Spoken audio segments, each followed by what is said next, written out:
joined right now by the president of St. Augustine's College in Raleigh, North Carolina, Dr. Christine Johnson McPhail. Glad to have you here. Fairly new in the seats.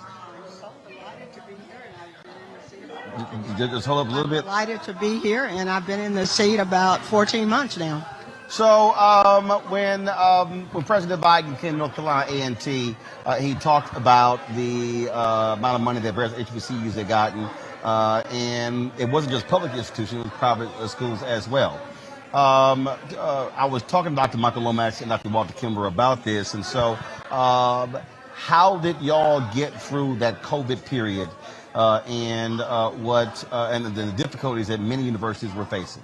It was definitely a challenging time for St. Augustine's University, as it was with our sister institutions as well. But we also viewed it as an opportunity for us to take a look at how we delivered our services and our teaching and learning environment for students. So we took a deep dive into our technological infrastructure. We looked at how we could multi-purpose classrooms as well, all through the lens of the three perspectives of the HBCU. How do we deliver on the promise of economic impact? How do we deliver on the promise of cultural uplifting and maintaining their culture?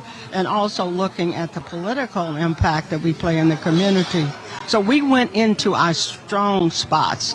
HBCUs have always been social justice engines. I think everyone will agree to that.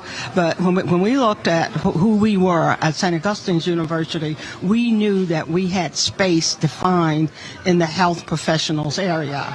For example, St. Agnes Hospital, the historical hospital on our campus, was the only place that African Americans from New Orleans to Washington, D.C. could get health care. So that we own that space. So now in the pandemic area, we're saying, how can we repurpose that? So we're seeing ourselves as the center for the study of health disparities.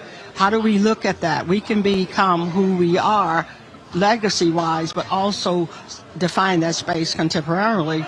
And we're looking at being the place to go to if you want to know about health disparities for African Americans, and also being that workforce pipeline in the pre-health professional education space. I've talked to any number of presidents who have lamented the lack of alumni giving. Folks talk more than they give. And in talking with folks, the average is around 5%.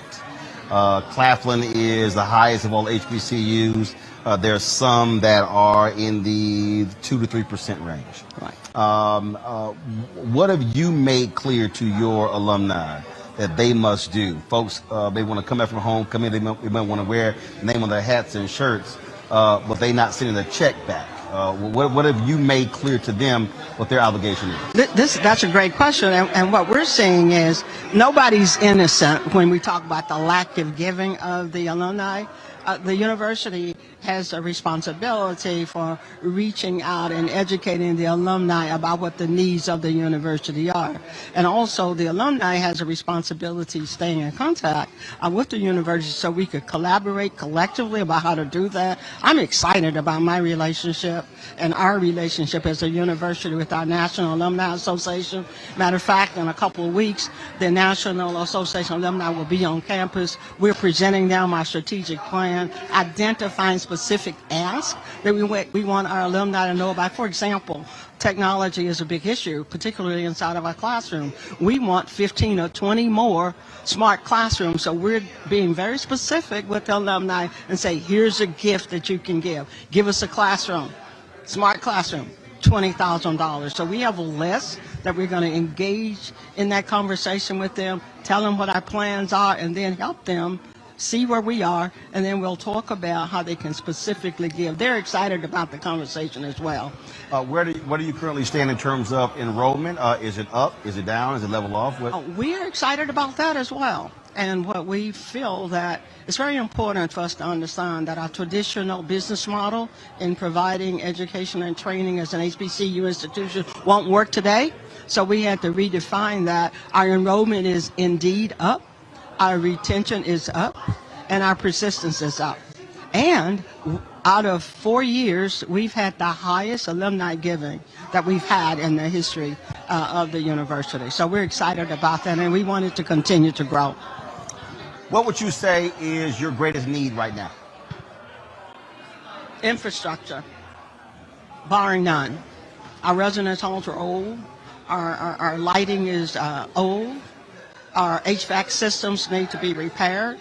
And around that infrastructure development, repurposing classrooms so that we can have the technology networks that we need, and the infrastructure technologically to offer more and expanded online offerings.